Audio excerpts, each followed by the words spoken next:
三重边境，现在录影了。我前面那一件是参加活动穿的，然后后面这一套黑色配多利绿，还有波兰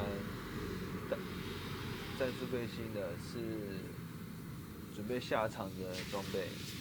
那之后还会再升级，因为毕竟现在这一个是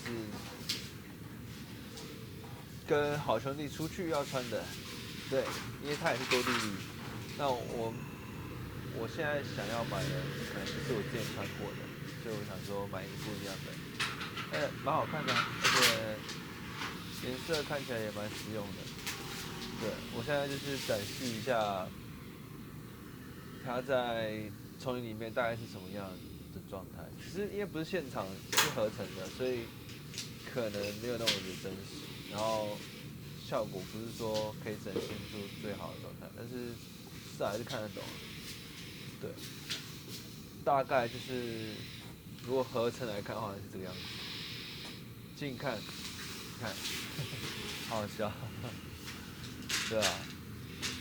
我配的那一只是狙击枪，还有克拉克 G17研发的，对，没错。之后下场就看是要怎么配置枪支跟装备这样。